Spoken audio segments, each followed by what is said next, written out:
এমন একটা ভাই যদি সবার থাকে তাহলে আর জীবনে কিছুই লাগে না। ও হচ্ছে আমার ফুফাতো ভাই মেহেদি। মেঘলা যেহেতু গতকালকে আমার বাসায় চলে এসেছিল, ও বাসায় একা থেকে থেকে বোর হচ্ছিল, মেঘলাকে মারতে পারছিল না, এজন্য আমার বাসায় চলে এসে মেঘলাকে ইচ্ছা মতো মারলো।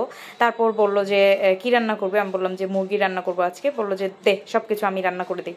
মাশাল্লাহ ও কি যে সুন্দর করে মুরগি রান্না করছিল, এই যে দেখুন। তারপরে আবার লবণ দিচ্ছিল, মানে রান্না অর্ধেক হয়ে যাওয়ার পর লবণ দিচ্ছে আর কি। সেনে নাক দিব, চামিচটা কই গেল রে, মেঘলা চামিচটা কই গেল দেখতো।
হ্যালো এভরিওয়ান, আসসালামু আলাইকুম। আজকে সকাল 10:30 থেকে কারেন্ট নেই। এসে মেহেদি এসেছে, এসে দেখে যে আমি একা একা কাজ করছি, আর ও আমার ঘরে আসলেই মিষ্টি খাবে। তো আমি ওর পেটটাকে দেখাচ্ছিলাম যে এত বড় পেট নিয়ে তুই কেমনে বিয়া করবি, মানে খুবই দুষ্ট ও, আর আমি ওর সাথে অনেক দুষ্টুমি করি। আর এই যে আমি এখন মশলা বেটে নিচ্ছি। ও বলছিল যে ও নাকি মুরগি রান্না করবে। আমি বললাম যে আচ্ছা ঠিক আছে রান্না কর, দেখি কিভাবে রান্না করিস। ও আমাকে লবণটা পর্যন্ত মানে দিতে দেয় নাই ওখানে। ও বললো যে না তুই লবণ দিয়ে, তুই বলবি যে তুই লবণ দিয়েছিস, এজন্য হয়তো বা রান্নাটা মজা হয়েছে। ও একাই রান্না করবে।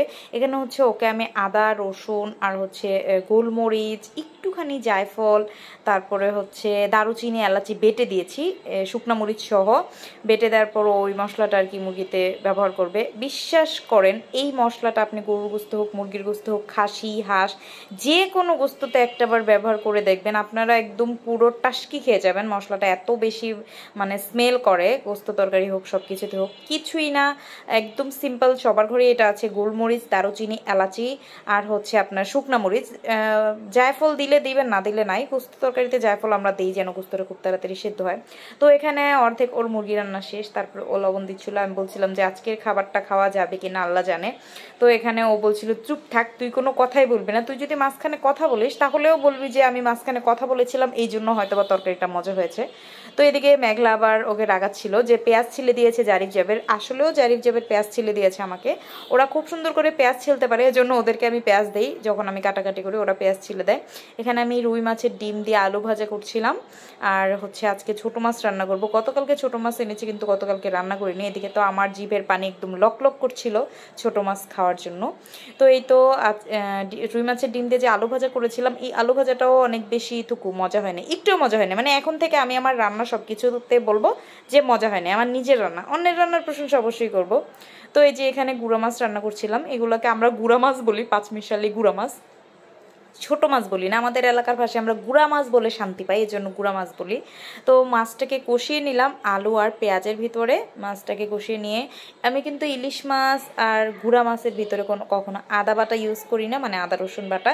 তাহলে গুঁড়া মাছের যে নিজস্ব একটা স্মেল আছে সেটা চলে যায়। এখানে আমি দিয়েছি ধুন্দল আর বেগুন, বেগুন দিয়ে সুন্দর করে কষিয়ে নিলাম। বেগুনটা আর ধুন্দলটা সিদ্ধ হয়ে গেছে। আর ধুন্দল তরকারি রান্না করতে গেলে কিন্তু ধুন্দলের যে ঝোলটা ওঠে সেটা কিন্তু কখনোই শুকায় না, তেল ভাসার অপেক্ষায় থাকা যাবে না। তো এখানে আমি এখন ঝোল দিয়ে দিব তরকারিতে। আর এই পাশে হচ্ছে মেহেদির মুরগি তরকারিটা রান্না করা শেষ। কারেন্ট ছিল না, এজন্য আমি রাইস কুকারে চাল মেপে গ্যাসের চুলাতেই রান্না করে দিলাম। এখানে মেহেদি তাড়াহুড়ো করে, মানে ও রান্না করেছে, ভাত হতে হতে ও খেতে বসে পড়েছে। এখানে মেঘলা খাচ্ছিল দেখে মেহেদি বলছিল যে তুই আমার রান্না খাস কে। মেঘলা বলছিল আমার এটা খেতে ইচ্ছে করছে না, এটা খেতে খুবই জঘন্য, কিন্তু এটা আমার খেতে হচ্ছে কারণ এটাতে হচ্ছে হাই কোয়ালিটির প্রোটিন, এনার্জি। ওই যে কি জানি বলে একটা লোক যে জঙ্গলে যে ব্লগ করে, ওই যে ওর মতো আর কি করে বলছিল। তো এই নিয়ে অনেক হাসাহাসি করলাম। তারপর হচ্ছে আমরা পার্সেলগুলো রেডি করলাম। মেহেদি এসে কিন্তু আমাকে সেরেলাক মেপে দিয়ে গেছে অনেকগুলো, পুরো এক ডিব্বা মেপে দিয়ে গেছে মাশাআল্লাহ। ও আমার একটা অনেক কাজের ভাই, ও আমার সব কথা শুনে, সব কিছু ওরকে দিয়ে করানো যায়। ও আমাকে ফোন দিয়ে বলে যে কাজের সময় আমি আর মেঘলাকে দাওয়াত দিয়ে খাওয়াস, এজন্য ও চলে আসছে আর কি। তো এখানে আজকে 4.5 কেজি সেরেলাক আর হচ্ছে 1 কেজি তাল মিষ্টির অর্ডার ছিল। আর এখানে এগুলো দিতে গিয়ে জারিফের পায়ে আবার ওই যে ফিতা বেজে গেছে আর কি। তো মেঘলা, আমি, জারিফ আমরা দুজনে মিলে পার্সেলগুলো দিচ্ছিলাম। জাবের আবার ওর বাবার কাছে ছিল, ভাত খাচ্ছিল, ও ওখান থেকে পুটুস মেরে চলে এসে বললো যে আমাকে দাও। তো এই যে ওর হাফ কেজি সেরেলাক আর 1 কেজি তাল মিষ্টির অর্ডার ছিল যে ওইটা দিলাম।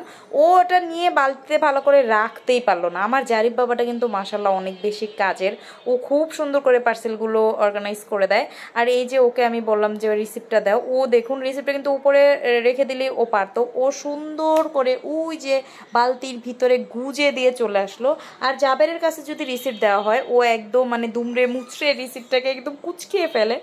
তো যাই হোক, ওরা দুজন 2টা বোতল নিয়ে খেলছিল। আর জারিফের কাজই হচ্ছে সব কিছুর মোলট ওঠানো, বোতলের মোলট হোক বা জুতার কোনো কিছু হোক, সব কিছু খুঁটে ও উঠিয়ে ফেলবে। তো এটা আমি বললাম যে তুমি এটা বিছানায় ফেলো না, তুমি জানালা দিয়ে ফেলে দাও। ওটা ওরা সুন্দর করে আবার জানালা দিয়ে ফেলতে যাচ্ছে। তো বিকেলবেলা আবার ওদের জন্য বলছিলাম যে কী রান্না করবো, ওরা আবার বলছিল খাবে দাও, মানে বিকেলবেলা যে কোনো ওদেরকে যে কোনো একটা নাস্তা দিই, এজন্য ওরা খাবে দাও বলে। তো তারপর ওদেরকে নুডলস রান্না করে দিলাম। আর একটু খাবে তুমি? এটা কি নুডলস কে খাবে? কে খাবে নুডলস? পিছিলা বলবে হট কুল হোক।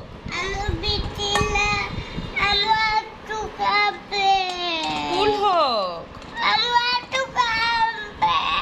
কুল হোক।